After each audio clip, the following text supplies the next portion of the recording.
You've got courage to lead. Courage to lead. Be brave and be bold. Whoa. Let it roar. Welcome to the Courage to Leap and Lead podcast, where each of our guests share the stories of courage that helped them become powerful leaders. Before we start today's show, please remember to visit 𝗀𝗃-consulting.com, where you can find all the episodes and other excellent resources, all at 𝗀𝗃-consulting.com. Now here's your host, leadership courage coach, 𝗵𝗵 Bowman. I want you to know I'm feeling everything you're saying, and I'm asking questions like I am moving away from your answer, but you're triggering so many questions in my head that I just have to keep going because you are an amazing human being. Thank you. And I want myself and everyone to understand how you got there. Yeah. So tell me, when you talk about the healing, what does that mean? Does that mean seeing a psychotherapist? Does that mean reading books? What does that involve? All of the above. Let me tell you, when I have my son Franco, and again, I share these details because I don't judge me anymore. I've learned to love me. I love my soul. I love my soul, and that was not always the case. So when I say that, I say it with pride because it took me many, many decades to get here. So, but when my son was born, I realized that I was so broken because when he was born a boy, I couldn't even clean his penis. I couldn't clean his little penis. I struggled. I didn't want this child. I rejected the child that I was wanting before he was born, but I thought it was a girl. I never imagined that I would react the way that I did. And to make a long story short, when he was a difficult baby because he felt no connection to his mom. So transgenerational trauma, passing it along from the moment the baby's born, I didn't know. So 3 months old, my son would not sleep. I am working. I am taking care of the house. I have a Latino man, machista, that will not help in the middle of the night. No, everything was me. My child started to cry and would not stop crying. I took my son, 3 months old, threw him in the bed, and he fell on the floor. That's when I started to heal. I didn't recognize that woman.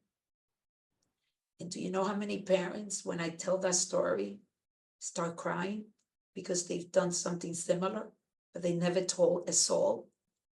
Because trauma shows up when you least expect it, because you're not expecting it, because you think you're fine. You think everything is fine. You put it behind. No, it's right there. It's driving you. So for me, I tell you, You went to put him in your bed or his bed, and he dropped. my bed, I just threw him in my bed. I could have killed my son that night. You would not be talking to me. I would be in jail. I didn't recognize that woman. I had an out-of-body experience. I did not recognize myself. But at the same time, that for me, my son knows this, like I'm talking openly everywhere. And I say the story because we think, number one, that we are alone in our trauma. We also think that trauma doesn't show up, that is not driving you because you put it to rest. I left the DR and the story did not follow me because I will not tell that to a soul. No one. But it followed me every day. And it showed up with my son. And for me, He was my accelerator. I was like, I am not doing this to this child. Oh my God, what is going on with me? Who am I? I don't recognize myself. I became so curious and I said no more. I said, I am not doing this. So I started reading books. I was poor. I didn't have much money. You know, I lived in a basement apartment with my husband who was an abusive person. And then I went to the library. So I remember I used to get tea and I would go with a cup of tea and I would stay in a corner and I would take the books and I would be reading books on self-improvement, trying to understand myself. That's how it started first. And then I started working on, I just became very curious. I started connecting more to my religion. I started searching. And then later on, when I would say 6 years later, when my son was about 6, I got a therapist. I said to myself, I don't really have the money for a therapist, but I'm going to cut everything I can because I need a therapist. Now I have a second child. And I went to therapy. By the same man? By the same With the man? same man. Yes, with the same man. Because to us, you know, when you're worth less, that's the title that I was giving to me when I was born. And this is where I go back to what I was saying at the beginning, the transgenerational trauma. My father was a good man. I don't know what happened to my father. I don't know what happened to get him to be an alcoholic. I don't know. And this is, I'm very, you know, Oprah Winfrey, her last book is What Happened to You. That's the name of the book. And I love it because she says, it's not an excuse, it's an explanation, but there's an explanation for every behavior. And so for me, bless you. Allergies. Mm-hmm. I hear you. I'm suffering myself from today. But I know that I'm still healing because like I'm still looking for love. I have 2 marriages that, you know, were with men that were really toxic because I chose based on what I thought of me, and what I thought of me was worthless. So I carried that title for so long. And now I am working and very focused on the next chapter of my life when it comes to love. And I actually, for 1.5 years, I worked with a therapist only in that area of my life. How did my trauma affect my relationship with men? And I feel more prepared to be able to bring that lucky man that is going to go and be with me for the rest of my life. So I continue to heal. I used to go to seminars. I used to go, oh my God, Audible books. I'm obsessed with Audible books. I would talk to a lot of people. I'd be curious of how other people would heal. And now I can tell you that my healing goes on every day. So when I wake up, I put me first. I am numero uno, number 1. So I work out every day. I have meditation practice every day. I send love deposit to many people, including my children. I send them love deposit. Each different ones out of the 3 get a love deposit every day, either a video telling my daughter, which actually this is a great tool for parents, where I sent her a video with a message, but it's not a lecture. It's more, you see how one of them, for example, hey monkey, I call her my monkey. She likes spider monkeys. So we always related to that little monkey that is so bright and so smart, as spider monkeys are. And I said, look, I remember this morning when I got up and I mentioned to you that I was in a dark place. I'm struggling, you know, with some of the things that were happening in my life. And I communicate that with my children. And I said, but you see my energy now? 2 hours later, you know why? Because I worked out, I meditated, I sent my love deposit. this is what I'm telling you, that you need to put yourself first, always. I'm teaching her through being the example for her. What is a love deposit? I would just say, I just want you to know how much I love you and how proud I am of you. So I look at life as a bank account. So we have a bank account that from the beginning when we're born is 0. And you're either subtract or you're add. So I look at the different pillars of life, which is the pillar of your body, your temple. What are you depositing? Are you withdrawing or are you depositing? So for me, a sweat deposit, I need to sweat every day because I'm adding to my bank account in that pillar of my body, my temple. Then my other pillar is family. So what am I depositing to my family? Last night, I had a date night with my daughter. I have date nights with my kids. Our date night was, we watched a movie together. I was drinking a glass of wine. We had dinner together. We had our cat with Lily with us. And I did actually a video that I posted on my social media. And I said, oh, this is our date night. And we schedule it. It's scheduled in my schedule. Usually it's Tuesday nights, but I have an event to go to today and we moved it to Monday, but it is scheduled, non-negotiable date night with my kids. And I'm available for my grandkids also, because to me, that is a love deposit that I will be giving to my family. And I'm more interested in that love deposit. So my kids, I want to make sure when I'm gone, they miss me so much, but in a good way. Yes.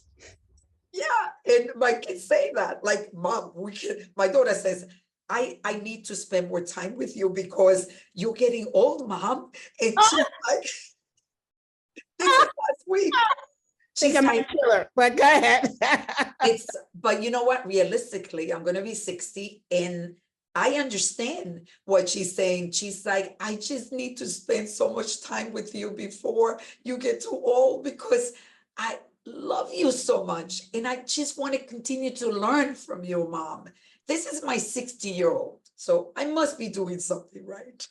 Oh, you're doing a lot right, a lot right. I love teaching parents, you know, the strongest connection that I have in my life is the connection to my children. And I love talking about this, as you could tell. And you know, the beauty on your face,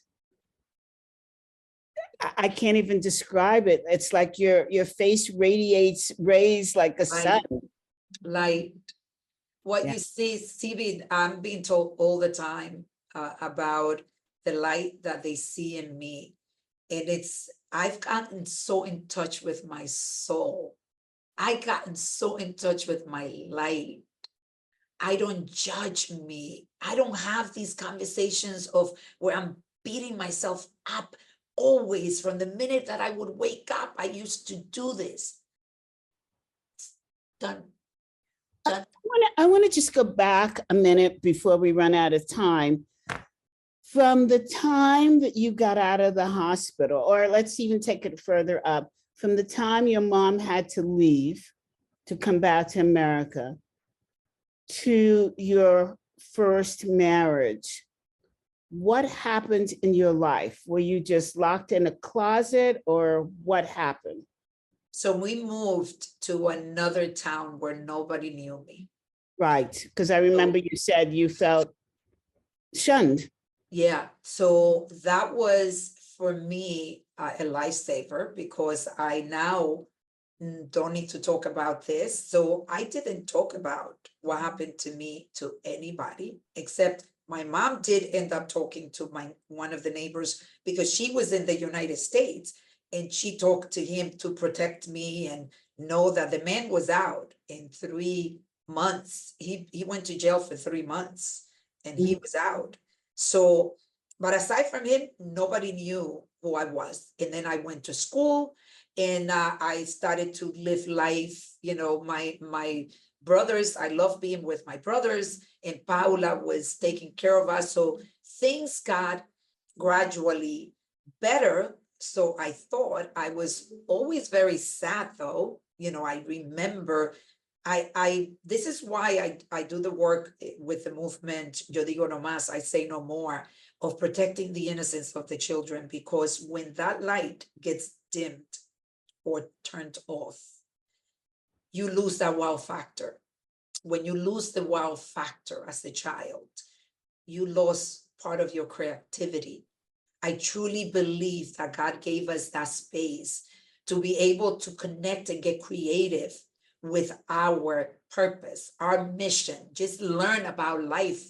You're learning everything. To a child is like, wow, that's how I feel now. I'm like, wow, that's where I feel the connection to my light, because I'm wowed by a sun. I'm wowed by a beautiful sunset. I'm wowed by a tree. I'm wowed by so much.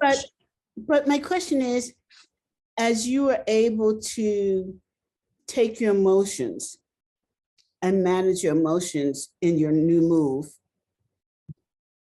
how did you end up marrying an abusive man?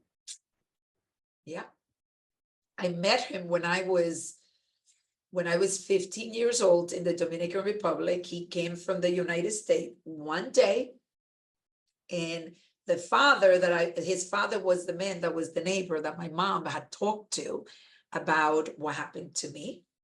And he ended up falling in love with me. He was 4 years older than me. So I was 15. Not the man, but his friend. Not the child. Not the neighbor. The child of the neighbor, the son of the neighbor ended up falling in love with me. One day, he met me in the DR. And then when we were in the DR, I'm 15 years old. I see this man that comes from the United States, and there's the perception that, oh my God, like they're God. So then I actually ended up breaking up with him before I came to the United States. And then later on, because I fell in love with someone else, 15, so yes. Then he ended up looking for me when I came to the United States, and we ended up getting together. And about a year later, my mom finds out that I was having sex with him. And You were 16 then. yeah, and I look back at that like I was having sex because he wanted sex, because honestly, I felt nothing. Coming from that experience, I had no feelings, sexual feelings. So my mom ended up forcing us to get married. My mom and my brothers, they said, you have a choice. You don't see each other or you get married, but you're not going to have sex without being married. So we chose to get married. And then, we got married. And then I had my child, and he cheated. He treated me very poorly, but I look back at him and I'm his friend now. I wrote, all of it in the book, but I'm still his friend because he's broken. He was broken just like me. And your second marriage, how did that happen? I was 17 years, I was a single mom. And my older son was going to college, and I was very close to my son then. And when he was going to college, I'm like, oh my God, what am I going to do? I became desperate. Like, oh my God, I'm going to be by myself, and my kids are going to go to college. And now my first one goes to college. So I went and I ended up meeting this young man. He was 12 years younger than me. And I felt, like every time, oh, he will change, especially this one is young. He would change. And from the beginning, the signs were there, just ignore them. And I ended up getting married to someone also very broken, with a very, also, his own trauma. And, I repeated the same story. And that was 7 years ago. I got divorced, and I'm dating, but I haven't been really I met somebody that proposed to me, and I was like, at least I got to see how crazy that person was. And then I said, I'm going to stop, because honestly, it's me choosing these men. I'm the one that is choosing them. It's me. So I brought it to me, and that's why where I said to you that about 2 years ago, 2 years, I ended up hiring somebody to focus just on my men choices, because I don't want to choose the same again. I created a committee. To choose for me. I love the story. I love this story.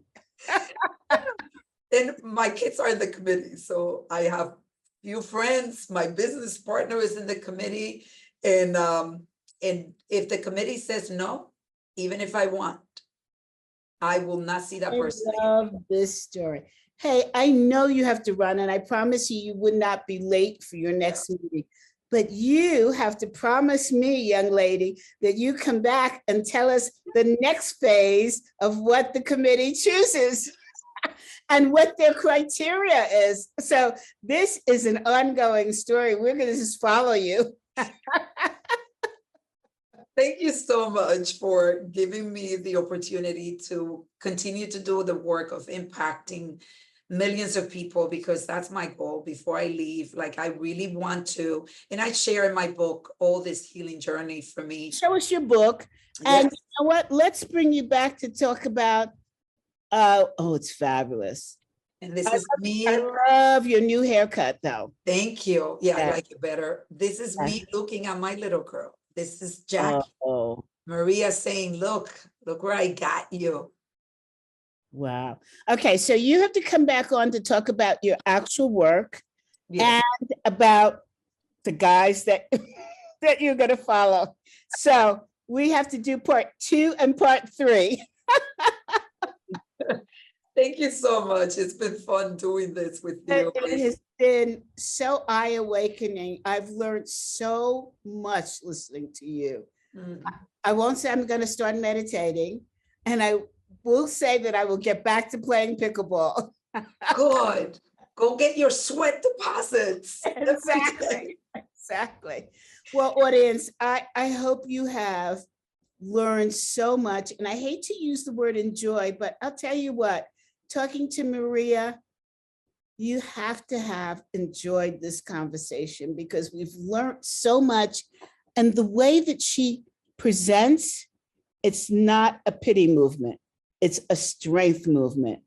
So thank you so much. Thank you. Thank you. Thank you. Bye now. And audience, please tune in for our next meeting. It won't be with Maria, but she'll be back soon. Thank you so much for tuning in to Courage to Leap and Lead. Thank you.